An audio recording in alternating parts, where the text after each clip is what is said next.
Hello student, मैं सरता sir स्वागत है आप सभी का बहुत बहुत हमारे यूट्यूब चैनल पे।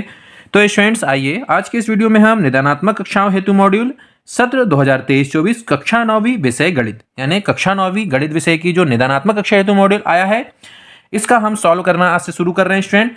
तो स्टूडेंट आज के इस वीडियो में हम इसका चैप्टर नंबर 1 से हम इसका स्टार्ट करने जा रहे हैं। तो स्टूडेंट ये जो हाई स्कूल सर्टिफिकेट परीक्षा जो 2023-24 होना है उसका अंक निर्धारण या अंक योजना जो है वो दी गई है।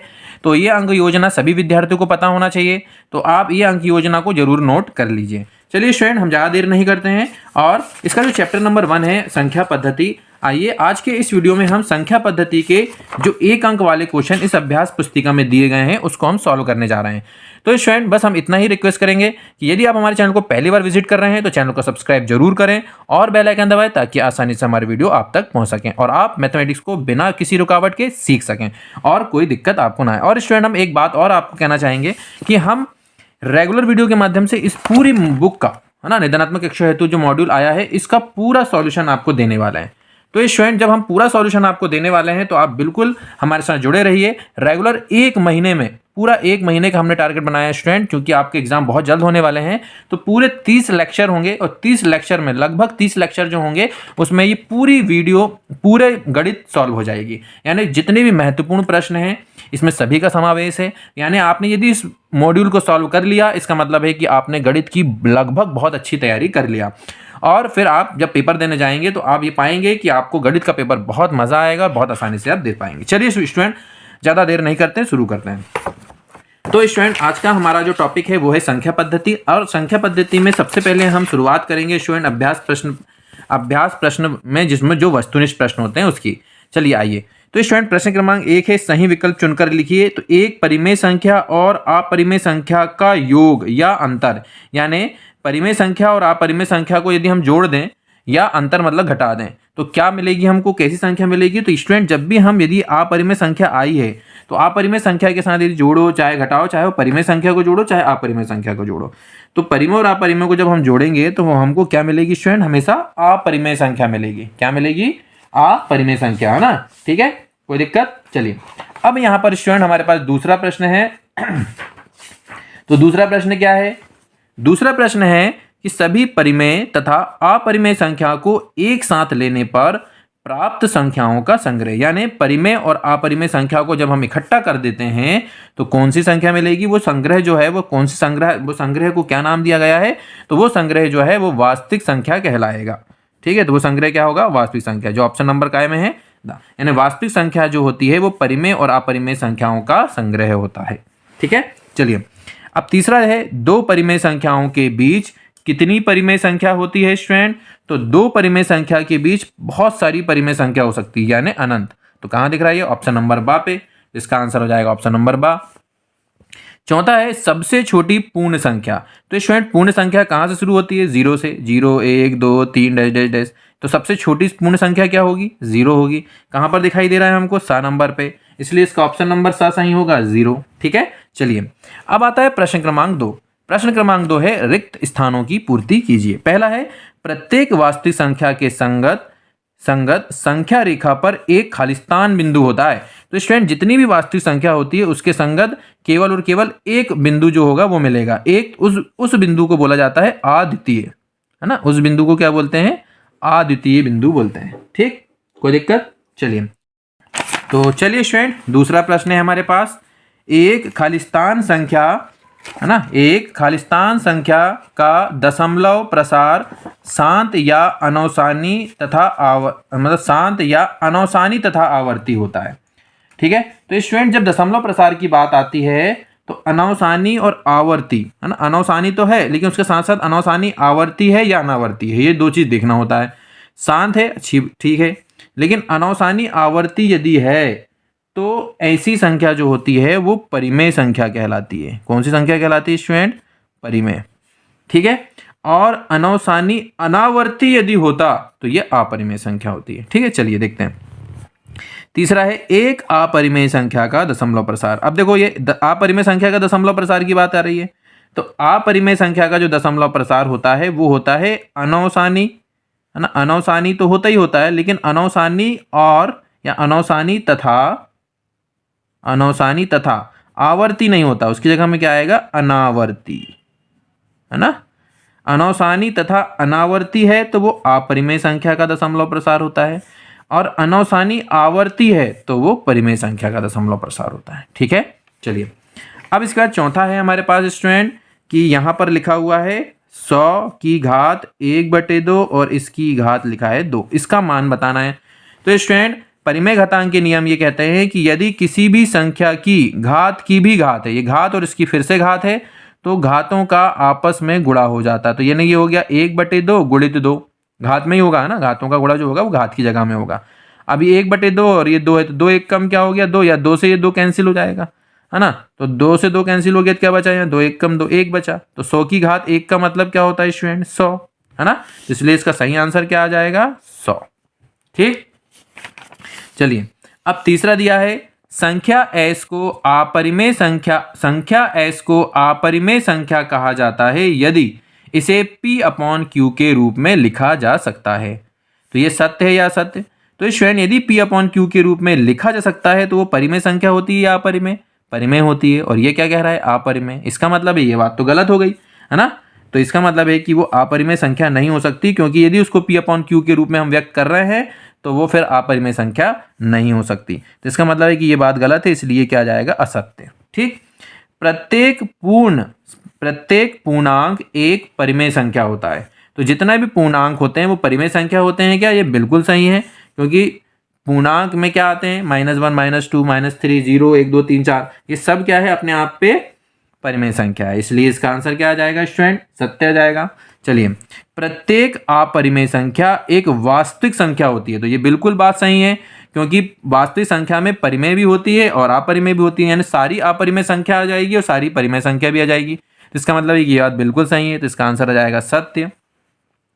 प्रत्येक परिमेय संख्या एक पूर्णांक होती है। तो स्टूडेंट पूर्णांक का मतलब होता है पूरे पूरे अंक रहना चाहिए, 1 2 3, है ना, -1 0 -1, यानी पूरे पूरे अंक रहना चाहिए। लेकिन परिमेय संख्या में 0.5 यानी 1/2 भी हो सकती है, 1/3 भी हो सकती है। और 1/2 1/3 क्या पूर्णांक है, नहीं है। इसका मतलब है कि प्रत्येक परिमेय संख्या पूर्णांक नहीं होती, पूर्णांक हो सकती है लेकिन पूरी की पूरी पूर्णांक हो ऐसा नहीं होता। इसका मतलब है कि ये बात जो है वो गलत हो गई, इसलिए इसका आंसर क्या आ जाएगा स्टूडेंट, असत्य आ जाएगा। ठीक है, चलिए अब हमारे पास है प्रश्न क्रमांक 4। तो प्रश्न क्रमांक 4 क्या है, एक शब्द वाक्य में उत्तर लिखिए। चलिए, पहला है एक परिमेय संख्या का दशमलव प्रसार किस प्रकार का होता है। अब भी हमने देखा स्टूडेंट कि परिमेय संख्या है तो उसका दशमलव प्रसार शांत होगा या अनौसानी होगा, लेकिन अनौसानी के साथ साथ अनौसानी तथा आवर्ती होगा, है ना। अनौसानी तथा आवर्ती होगा, यानी शांत होगा या अनौसानी के साथ साथ यानी अनौसानी आवर्ती होगा। ठीक, चलिए, ऐसी संख्या जिसे p/q के रूप में व्यक्त नहीं किया जा सकता, यानी ऐसी संख्या जिसको हम बटे के रूप में नहीं लिख सकते उसे क्या कहते हैं, तो ऐसी संख्या को कहते हैं अपरिमेय संख्या। क्या कहते हैं स्टूडेंट, अपरिमेय संख्या। ठीक है, चलिए अब 1/7 का दशमलव प्रसार किस प्रकार का है। अब इसका दशमलव प्रसार किस तरीके का है स्टूडेंट, तो इसके लिए हमको 1/7 का दशमलव प्रसार करना पड़ेगा, है ना। तो 1/7 का दशमलव प्रसार का मतलब है कि 1 में आपको 7 का भाग देना है। तो दशमलव लगा ली, दशमलव को क्या हो गया 0, 7 1 कम 7, यह आ गया 3, फिर ये हो जाएगा 0, 7 1 कम 7, 7 2 14, 7 1 7 4 28, फिर आ गया ये घटाएंगे तो 2 आ गया, 0 लगा दीजिए, 7 दूनी 14, फिर घटाएंगे 6 बचा, फिर 0 हो गया, 7 7 49, 7 8 56 56, 7 8 56, फिर बचा 4, 0 लगा लिए तो 7 पन्ना 35, 7 पन्ना 35, है ना, 7 पन्ना 35 हो गया। ठीक है, फिर घटाएंगे तो यहाँ बचा 5, 0 हो गया, 7 7 49, फिर क्या बचा 1, फिर 0 लगाया तो ये 10 बन गया। फिर 10 मतलब यहीं से शुरू हो गया, फिर से भाग देना, जैसे 7 1 कम 7, मतलब क्या जाएगा ये 1 4, यही वाले अंक फिर से रिपीट होंगे, मतलब यही वाले अंक रिपीट होने वाले हैं, मतलब बार बार होने वाले हैं। ठीक है, तो जब हम दशमलव प्रसार करें और यदि कोई अंक आ रहे हैं और फिर वही अंक रिपीट होने लगे तो ये क्या है, अनौसानी आवर्ती है। और अनौसानी आवर्ती जो है वो किस प्रकार का दशमलव प्रसार कहलाता है स्टूडेंट, इसको हम लिखेंगे किस प्रकार का दशमलव प्रसार है। तो ये किस तरीके का दशमलव प्रसार कहलाता है, चलते जा रहा है, लेकिन इसमें अंक रिपीट होना शुरू होगा कि भाई 142857 अब रिपीट हो जाएगा, 142857, 142857, 142857। तो ये दशमलव प्रसार अनौसानी तो है, रुक नहीं रहा है कहीं पे, तो अनौसानी तो हम बोलेंगे। तो ये दशमलव प्रसार जो है वो अनौसानी है ना, अनौसानी है, और अनौसानी के साथ साथ ये रिपीट हो रहा है बार बार वाला, है ना। तो रिपीट होता है तो उसको बोलते हैं आवर्ती, उसको क्या बोलते हैं, अनौसानी आवर्ती। ठीक है। अब स्टूडेंट यहाँ पर अगला जो है वो है 1/7 और 2/7 के बीच एक अपरिमेय संख्या। तो स्टूडेंट 1/7 का मान क्या आया, ये आया, अब भी हमने निकाला। तो यहाँ लिख लीजिए 1/7 बराबर होता है 0.14285 बार, ये चलते जाएगा। और 2/7 में इसमें 2 का गुणा कर दो, है ना। तो 2 का गुणा करेंगे तो कितना आ जाएगा, यहाँ पर कर दीजिए आप 2 का गुणा, 2 1 कम 2, 2 4 8, 2 दूनी 4, 2 8 16, इस तरीके से कर दीजिए, है ना। और इसके बीच में आप क्या करेंगे, इसका गुणा करना है 2 का ना, तो ये 2 हो जाएगा, 2 7 14, है ना, 14 का 4 हासिलाई 1, 2 5 10 और 1 11 का 1 हासिलाई 1, 2 8 16 17 का 7 हासिलाई 1, 2 दूनी 4 और 1 5, 2 4 8, 2 1 कम 2, तो ये आ गया 0.285714। तो 14 और 28 के बीच में आप कोई भी अंक ले सकते हैं जो अपरिमेय संख्या हो। तो अपरिमेय संख्या किस टाइप की होती है, तो अपन ले लो 0.1, 14 है तो यहाँ 14 से 28 को 0 ले लो 15, फिर 0 15 एक डबल 0 लगा लो, 150 था 1500 हो गया, फिर 15 के बाद 3 0 लगा लो, ऐसा डैश डैश डैश डैश चलते जाएगा। ऐसा ये हो जाएगा कौन सा, इसको हम क्या बोल सकते हैं, अपरिमेय संख्या। ऐसी बहुत सारी ले सकते हैं, 0.160 हो गया, 1600 हो गया, फिर 16,000 हो गया। मतलब ये कुल मिला के कि अंक ऐसे रिपीट होंगे जो 1 से नहीं होंगे। यहाँ पर 3 अंक हुए तो यहाँ 4 अंक हो गए, फिर 5 अंक हो गए, मतलब हम बार कहीं नहीं लग रहा है, वो चलते जा रहा है। तो ऐसी संख्या ही तो अपरिमेय संख्या कहलाती है। और इसको क्या बोलते हैं, अनौसानी अनावर्ती बोलते हैं, कि भाई इसमें कोई भी अंक रिपीट नहीं हो रहा है। ठीक है। तो ये भी लिख सकते हैं, ये भी लिख सकते हैं, आपको जो पसंद है उसमें से कोई भी एक आप लिख लीजिए। ठीक, चलिए, यानी हम बोल सकते हैं 0.150015301540 डैश डैश डैश, ये एक हमको अपरिमेय संख्या इसके बीच में मिल गई। ठीक है। चलिए, अब हमारे पास आता है स्टूडेंट प्रश्न क्रमांक 5। अब प्रश्न क्रमांक 5 में देख लेते हैं जल्दी जल्दी हम। प्रश्न क्रमांक 5 है 125 की घात -1/3। तो स्टूडेंट 125 की घात -1/3 है, तो इसको हम बोलते हैं कि जब माइनस में घात होती है तो उसको 1/, में लिख लीजिए, यानी उसको नीचे ले जाके लिख लेते हैं। अब 125 के गुणनखंड करना पड़ेगा हमको। तो 125 के गुणनखंड क्या होते हैं, 5 25 पंचे 125 की घात 1/3। ठीक है। अब यहाँ पर 5 3 बार है तो इसको हम 5 की घात 3 लिखेंगे और उस पूरे की घात 1/3। अब परिमेय घातांक का नियम ये कहता है कि घात की भी घात है तो घात का आपस में गुणा हो जाता है। 3 1 कम 3 देने 1/, क्या आ गया 5। तो इसका आंसर क्या हो जाएगा, 1/5 कहाँ दिख रहा है स्टूडेंट, ये 12 नंबर पे दिख रहा है, तो इसका सही आंसर हो गया 1/5। अब स्टूडेंट यहाँ पर देखिए √a प्लस √b एक ब्रैकेट में और दूसरे ब्रैकेट में √a माइनस √b। तो यहाँ पर एक फॉर्मूला लग जाएगा, बराबर क्या हो जाएगा, √a का वर्ग माइनस √b का वर्ग। तो रूट से वर्ग कैंसिल, तो ये जाएगा a माइनस बी। तो a माइनस बी कहाँ दिख रहा है स्टूडेंट, दा नंबर पे। तो इसका सही आंसर क्या हो जाएगा, दा। ठीक है, कोई दिक्कत। अब ये हो जाएगा 3 4 12, तो ये बचा करनी 4, करनी 4 का मान होता है 2, है ना। अब 2 कहाँ दिख रहा है, e नंबर पे, तो इसका सही आंसर क्या हो जाएगा 2। ठीक है।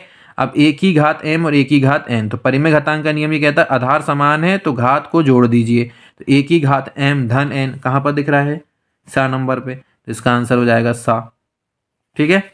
और a की घात m, इसकी पूरे की घात 1/m, यानी घात की घात है तो घात का गुणा, तो m का गुणा 1/n में करेंगे तो m 1 कम m हो गया और n, तो m/n, a की घात m/n कहाँ दिख रहा है, a नंबर पे, और वो बचा भी था आखिरी, तो वहीं पर आएगा, ये आंसर हो गया। इस तरीके से हमारी सही जोड़ी भी कंप्लीट हो गई। तो स्टूडेंट्स, इस तरीके से हमने प्रश्न क्रमांक 1 से लेकर प्रश्न क्रमांक 5 तक का पूरा सॉल्यूशन आपको बता दिए हैं। उम्मीद करते हैं कि ये वीडियो आपको पसंद आया होगा और इस वीडियो के माध्यम से इसके क्वेश्चंस आपको अब बन जाएंगे। तो चलिए स्टूडेंट, यदि आपको वीडियो अच्छा लगा तो वीडियो को लाइक कीजिए, चैनल को सब्सक्राइब कीजिए और दोस्तों के साथ शेयर कीजिए। फिर मिलेंगे अगले वीडियो में इसके आगे के क्वेश्चन के साथ, तब तक के लिए धन्यवाद।